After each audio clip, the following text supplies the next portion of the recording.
Faktanya, tidak semua isu perang bikin emas terus naik. Market itu tidak bereaksi ke berita, tetapi bereaksi terhadap ketakutan dan ekspektasi. Saat isu perang mulai muncul, yang terjadi pertama bukan analisa, tetapi emosi. Investor mulai panik, uang lari ke aset aman, emas pun spike dengan cepat. Tapi setelah itu, market mulai mikir, apakah perang ini bakal panjang, apakah berdampak ke ekonomi global, atau cuma sekedar headline biasa. Kalau jawabannya tidak signifikan, maka uang yang masuk ke emas akan keluar lagi. Itulah kenapa emas bisa naik dengan cepat lalu turun tanpa ampun. Di video ini kita akan bongkar kenapa perang sering menjadi katalis bukan arah, kapan emas benar-benar kuat saat konflik, dan bagaimana trader seharusnya bersikap terhadap katalis yang tercipta. Supaya apa? Supaya trader tidak terjebak di euforia market. Tonton sampai habis video ini karena di video ini kamu bakal tahu kenapa emas bisa naik dan kenapa emas bisa turun saat konflik dan geopolitik terjadi. Kalau teman-teman semua kembali lagi di Bisa Trading ya, untuk teman-teman yang baru nonton channel ini, teman-teman boleh lihat video-video kita sebelumnya dan playlist-playlist kita sebelumnya.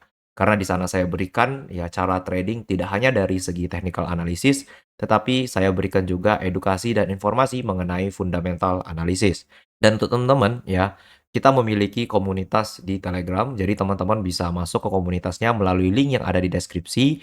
Dan untuk teman-teman juga yang masih mencari broker trading, kita memiliki rekomendasi broker yang memiliki spread yang rendah, zero commission, dan withdrawal yang lancar.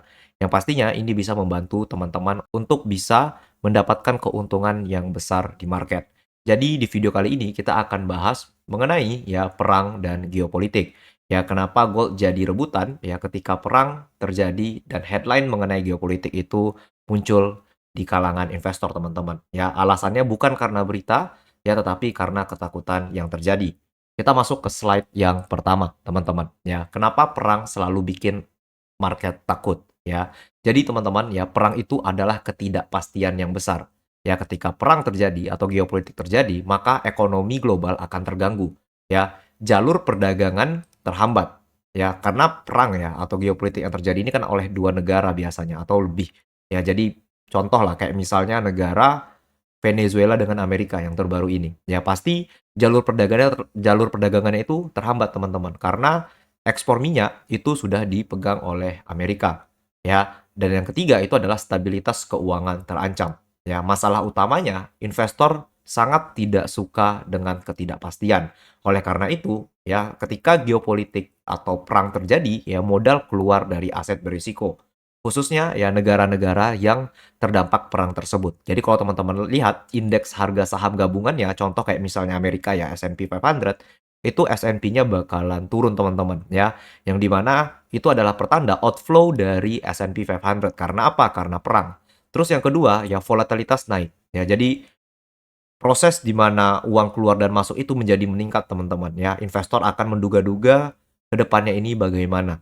Dan yang terakhir, market menjadi sangat defensif. Ketika perang terjadi ya, dan penyebab perang itu adalah tiga hal ini, teman-teman, maka ya investor itu bakalan menjadi sangat defensif dan mereka ya rata-rata akan mencari emas sebagai aset lindung nilai mereka. Ya, kita sudah bahas sebelumnya emas itu adalah safe haven, teman-teman. Ketika perang terjadi ya, investor berpikir untuk melindungi nilai dari kekayaannya, bukan gain-nya atau ya bahasa kitanya itu return-nya, teman-teman. Ya, karena apa? Karena ya investor itu sangat tidak suka dengan yang namanya ketidakpastian, apalagi karena perang atau geopolitik yang tercipta. Ya, lalu muncullah aset yang menjadi primadona saat geopolitik atau perang terjadi, ya, yaitu gold, teman-teman. Kenapa gold menjadi pilihan saat krisis atau geopolitik terjadi? Karena ya gold itu tidak terikat oleh suatu negara, teman-teman.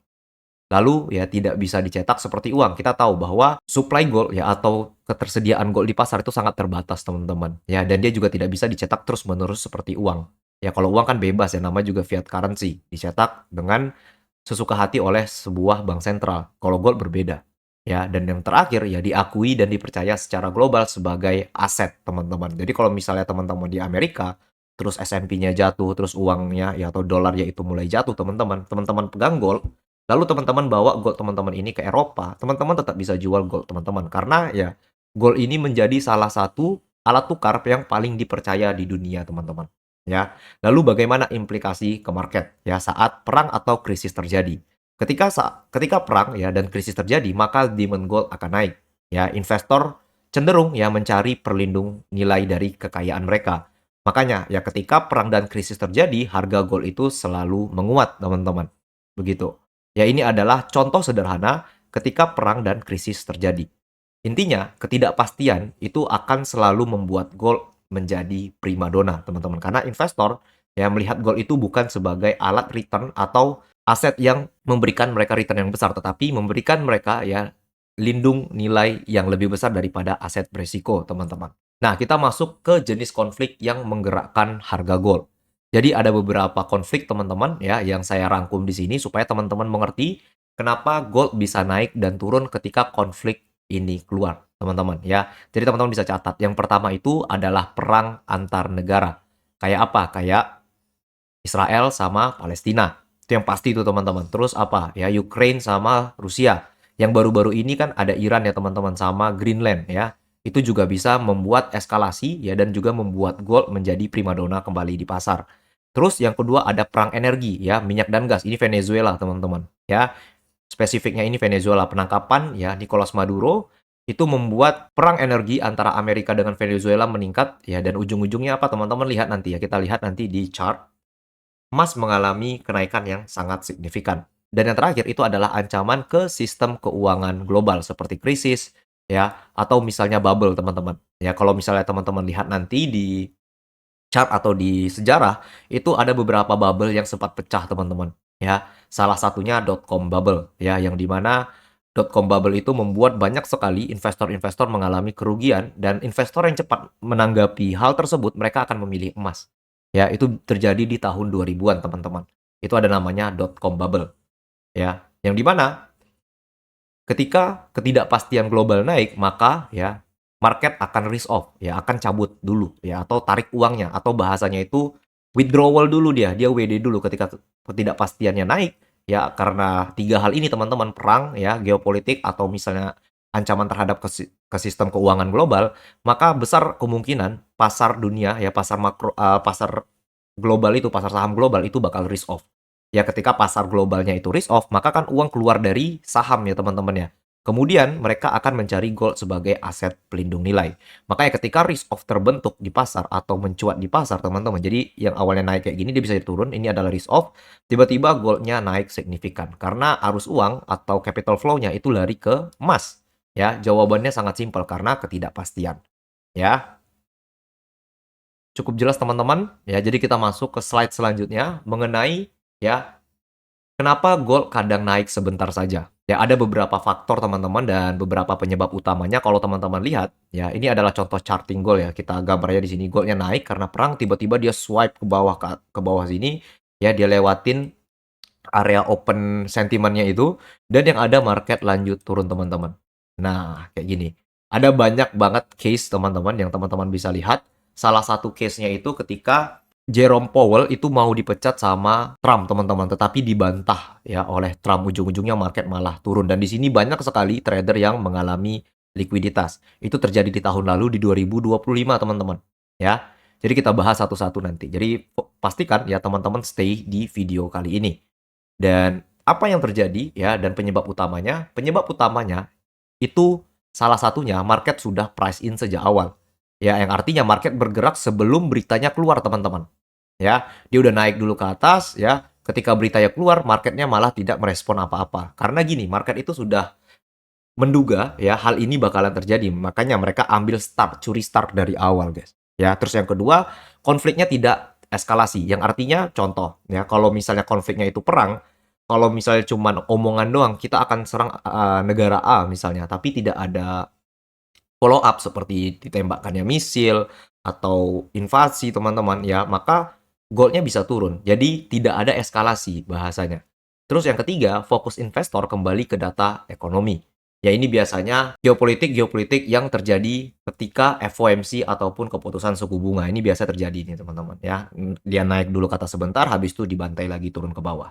Lalu apa yang terjadi di market? Ya, ketika hal ini tercipta, teman-teman, maka panic buy ya atau FOMO buy di market itu bakalan berhenti. Ya, ketika FOMO-nya sudah berhenti, ya muncullah yang namanya profit taking atau taking profit. Ya jadi ketika naik seperti ini tiba-tiba FOMO buy-nya berhenti, maka whales atau investor bakalan ngedam harga.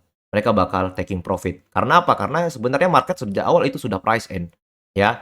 Lalu tidak ada konflik, ya.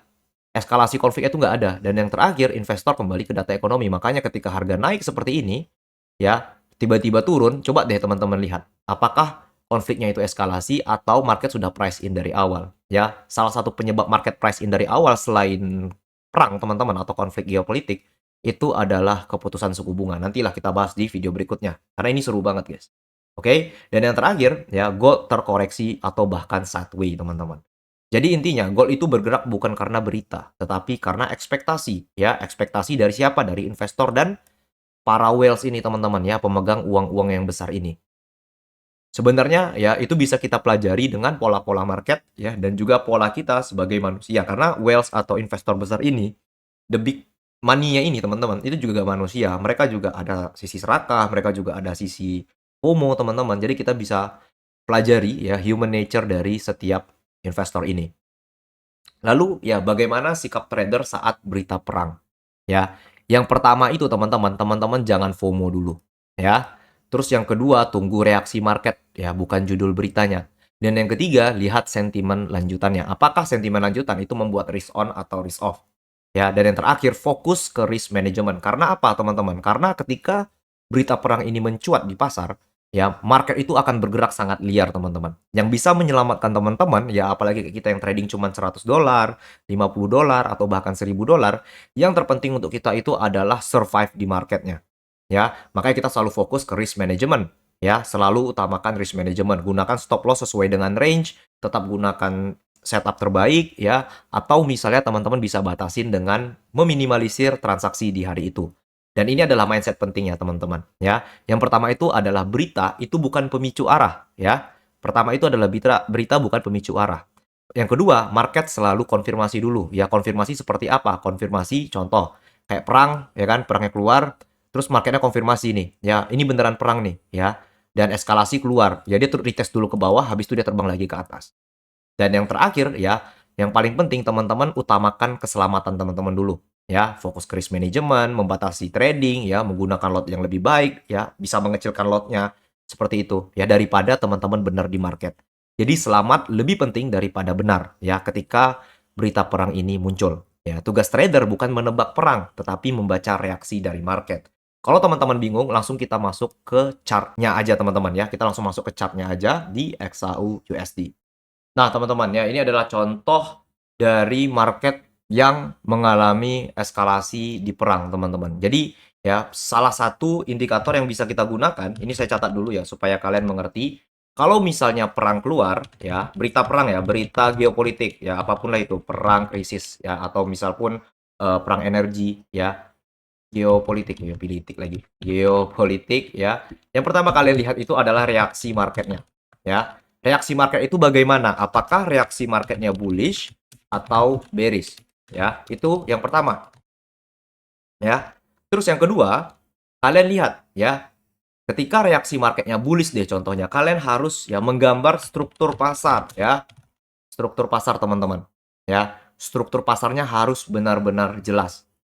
Ya, ketika struktur pasar yang kalian sudah gambar dan kalian sudah tahu swing high dan swing low-nya, kalian akan tandai di sini ya, swing high atau swing low-nya.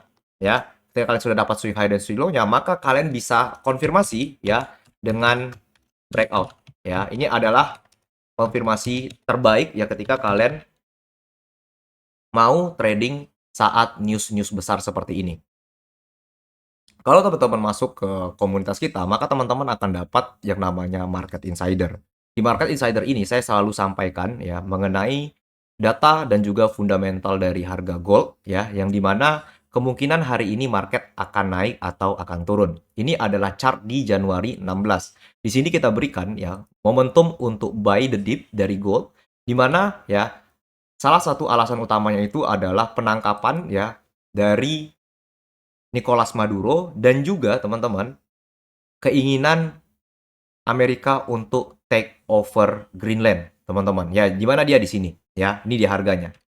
Ini dia. Ya, saya gambarin Double bottom ya, atau double bottom confirmation ketika harga menyentuh 4.560, 4.550-an key level ya. Kalau kita lihat di sini, marketnya itu benar-benar price in ya ketika dia menyentuh area 4.560, 4.540 teman-teman. Ini ya. Jadi kalau teman-teman ikutin arahan kita dan teman-teman mengerti dengan sentimen sekaligus juga teman-teman harus mau ngapain nih ya ketika market seperti ini. Ya kalau misalnya market sedang tinggi geopolitiknya ditambah lagi yang awalnya penangkapan Nicolas Maduro terus eskalasi ke akuisisi atau take over dari Greenland, ini besar kemungkinan marketnya bakal price in ke atas lagi. Ya, jadi ketika harga masuk ke sini, teman-teman bisa entry buy di sini. Ya, teman-teman bisa lihat, ketika teman-teman entry buy, at least teman-teman target ke atas aja itu sudah dapat sekitar 800 pip. Kalau teman-teman targetkan ke sini, ini sudah dapat sekitar 3000 pips.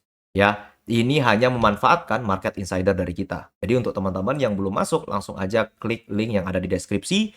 Nanti teman-teman boleh tanya adminnya. Dan untuk hari ini juga kita beritahu teman-teman ya, market masih memiliki potensial dari market flow dan naratif kita berikan di sini ya, di New York Session-nya besar kemungkinan market akan berada pada siklus bullish-nya maksud saya ya. Dan targetnya itu adalah London high-nya teman-teman ya.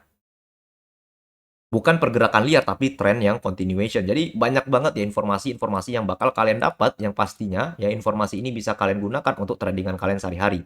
Dan kita bisa lihat di sini ya, ketika marketnya masih berada di eskalasi teman-teman ya, eskalasi dari geopolitiknya itu yang pertama, terus yang kedua, marketnya juga masih merespon ya dari ketegangan yang tercipta. Besar kemungkinan market masih berada pada bullish momentum. Betul ya teman-teman?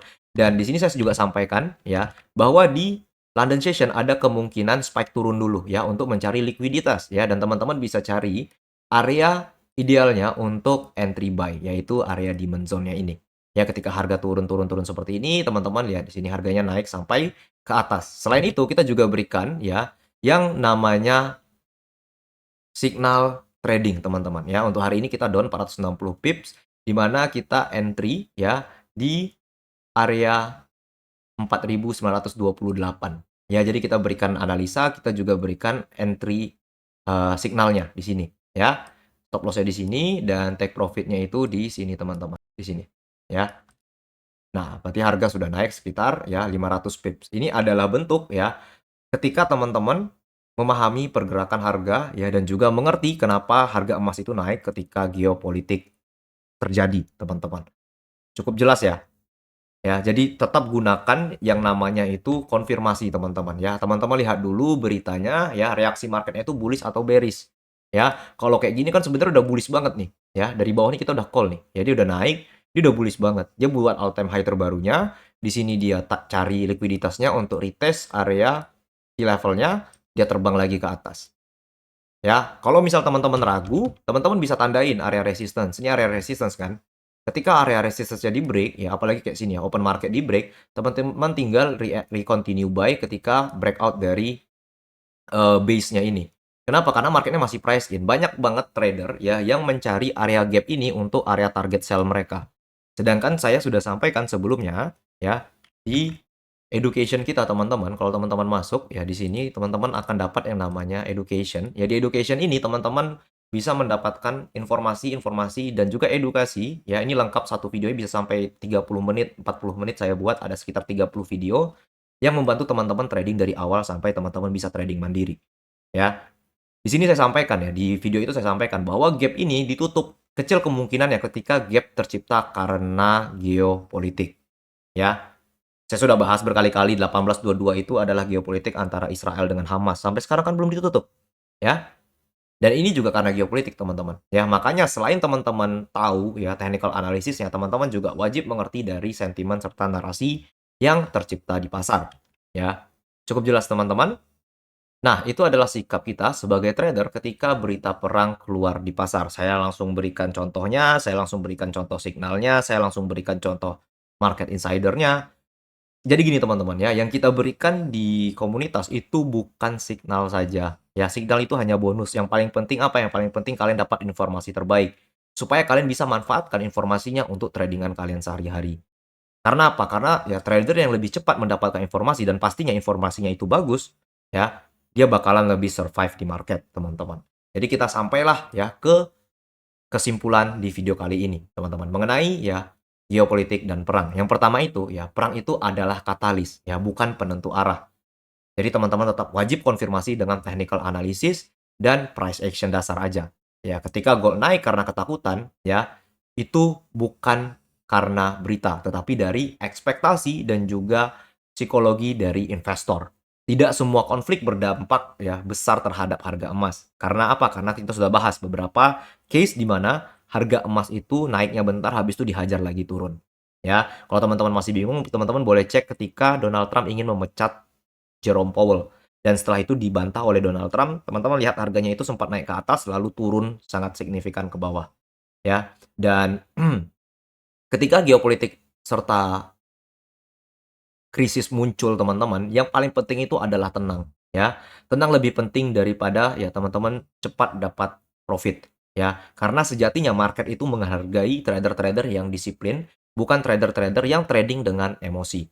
Saya harap apa yang saya berikan di video ini kalian bisa gunakan sebagai edukasi dan juga insight untuk kalian trading, teman-teman. Dan saya ingatkan untuk kalian yang mau masuk ke komunitas, linknya ada di deskripsi. Dan untuk kalian juga yang mau menggunakan rekomendasi broker kita, ya, kita juga sertakan linknya di deskripsi video ini.